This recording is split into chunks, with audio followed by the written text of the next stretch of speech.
With the Secretary General, with the resident world leaders, and distinguished delegates, welcome to New York. It is a profound honor to stand here in my home city as a representative of the American people to address the people of the world. Millions of our citizens continue to suffer the effects of the devastating hurricanes that have struck our country. I want to begin by expressing my appreciation to every leader in this room who has offered assistance and aid.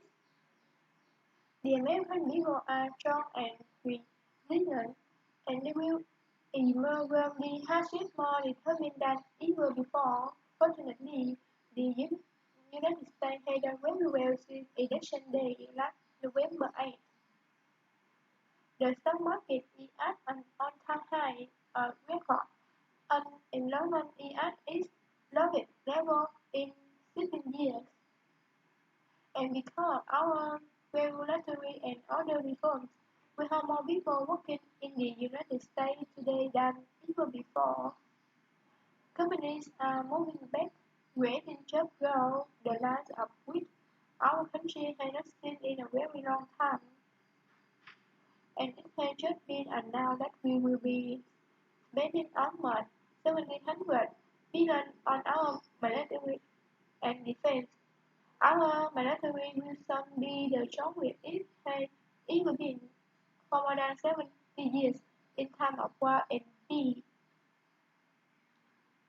The leaders of nations, movements, and religions have stood before this assembly like them.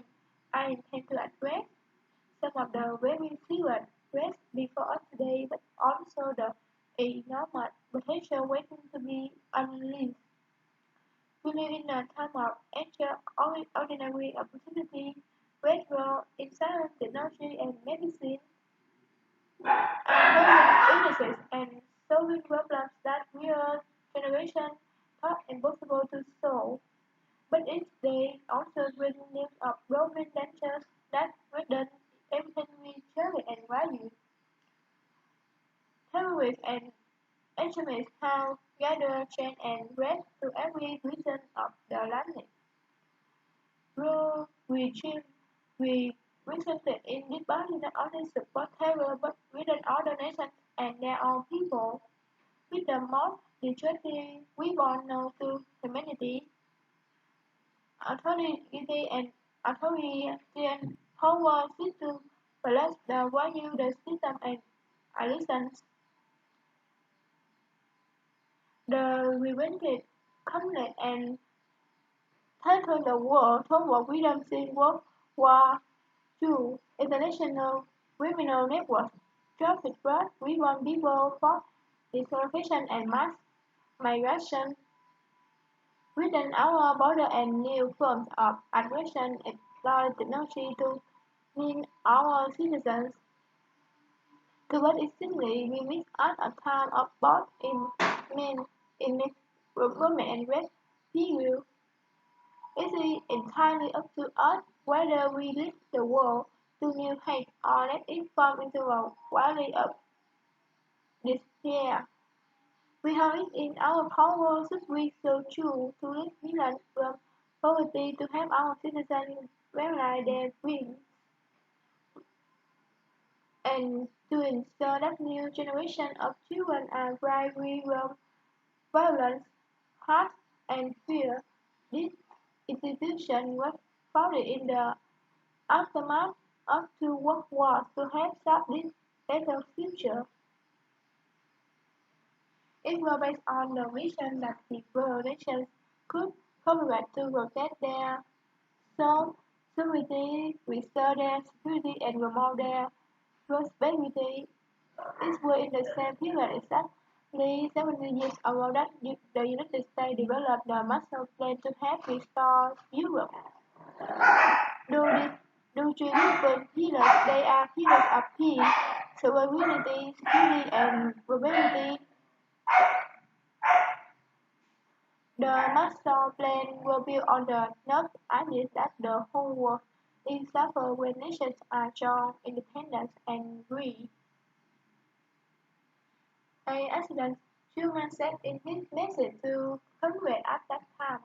Our support of Ukraine recovery is in full accord with our support of the United Nations.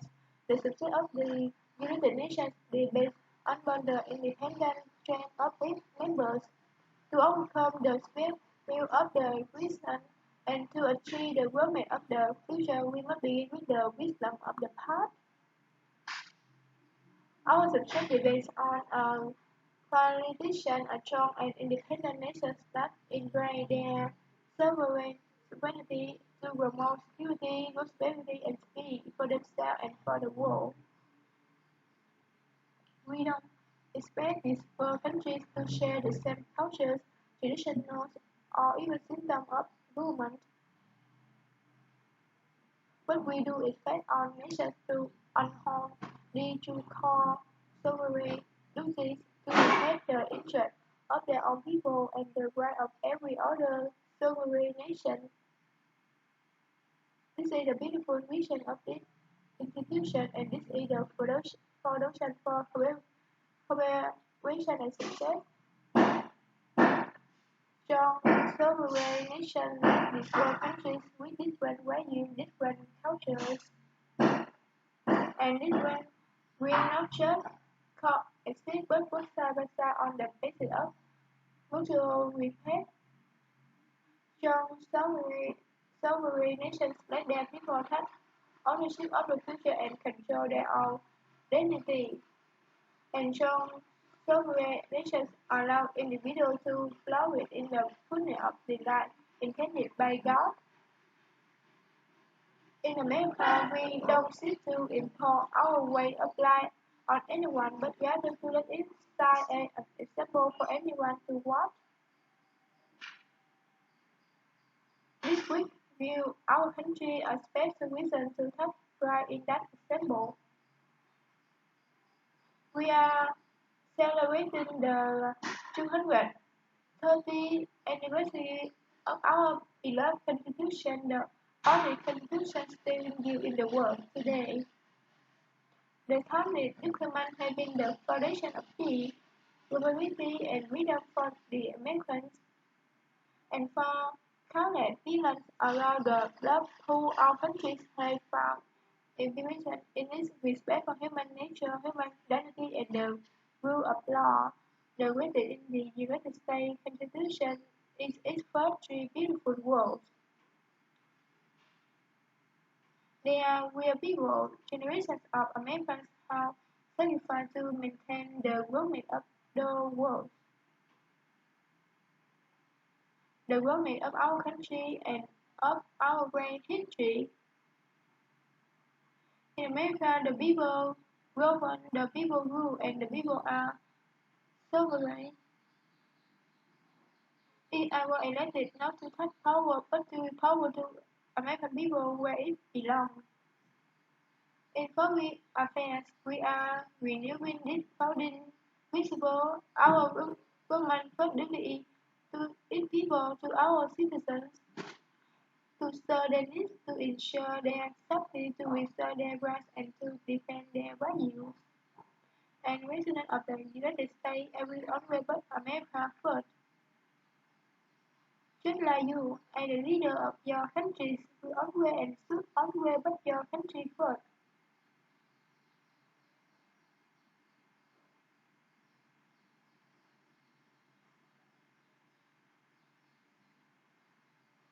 Only responsible leaders have an obligation to share their own citizens, and the nation state remains the best vehicle for elevating the human condition, but make it a bit better life for our people also require us to work together in love, harmony, and unity to create a more safe and peaceful future for all people. The United States will forever be a great friend to the world and especially to its allies, but we can no longer be taken advantage of or enter into a one-side deal where the United States gets nothing in return. As long as I hold this office, I will defend Americans' interests above all else, but in fulfill our obligation to our nation. We also realize that it's in everyone's interest to seek the future where all nations can be sovereign, prosperous, and secure. Alexander more than speak for the value expressed in the United Nations Charter. Our citizens have the ultimate right to defend our freedom and the freedom of many nations we represented in this great hall. America's devotion is measured on the battlefield where our young men and women have fought and sacrificed alongside of our allies, from the beaches of Europe to the deserts of the Middle East to the jungle of Israel. Is an eternal gratitude the American character that even after we and our allies emerge victorious from the body war in history, we did not seek territorial expansion or attempt to uphold and impose our way of life on others. Instead, we have built institutions such as this one to defend the sovereignty, security, and sovereignty for all. For the definition of the world, this is our hope. We want harmony and friendship, not conflict and fight. We are built by outcomes and not idolatry. We have a policy of principle. Religion rooted in self-will, interest, and value. That religion forces us to confront the question facing every leader. A nation in this room is a question we cannot escape or avoid. We will side down the path of complacency, numb to the challenges, dread, and even worse that we face. Or do we have enough strength and drive to confront the dangers today, so that our citizens can enjoy peace and prosperity tomorrow? If we try to lift up our citizens, if we aspire to approval of history, then we must fulfill our sovereign duties to the people we faithfully represent. We must protect our nation, their interests, and their future. We must restore sovereignty from the UN into South China Sea. We must uphold respect for law, respect for borders, and respect for culture and the people a government live alone. And just as the founders of this body intended, we must work together and confront together those who threaten us with turmoil and terror. The core of our planet today is more group and rule regime that violate every principle that the United Nations is based. They respect neither their own citizens nor the sovereign rights of their countries. If the rights of many don't confront the weak will, then every will triumph. When the same people and nation become bystander to nature, the force of destruction only gather power and strength. No one has so more contempt for other nations and for the well-being of their own people than the great regime in North Korea.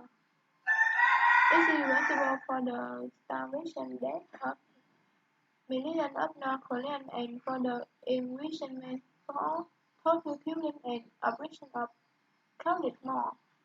We were on witness to the regime's deadly abuse when an innocent American college student, after Wabia, was returned to America only to die a few days later. We saw it in the assassination of the dictator's brother, Jason Ben, never mentioned in an international airport. We know it cannot a sweet 30 years old Chinese girl from a beach in her own country to insult her a blacklisted teacher for North Koreans spies. If this is not twisted enough now, North Korea's greatly pursuit of nuclear weapons witnessed of the power with unthinkable loss of human life. This is an outrage that some nations would not only trade with such a regime, but would arms, supply, and financially support a country that able the war with nuclear conflict. No nation on earth had an interest in seeing this kind of criminal arm itself with nuclear weapons and missiles. The United States has great strength and patience, but it is forced to defend itself or its allies. We will have no choice but to totally destroy North Korea. Rocket means it on a suicide mission for himself and for his regime. The United States is really willing and able, but hopefully this will not be necessary. That's what the United Nations is all about. That's what the United Nations is for. Let's see how they do. It's time for North Korea to realize that the denuclearization is its only acceptable future. The United Nations Security Council recently held two un- unanimous uh, parties to our vote, and I want to thank China and Russia for joining to work the imposed sanctions along with all the members of the Security Council. Thank you to all.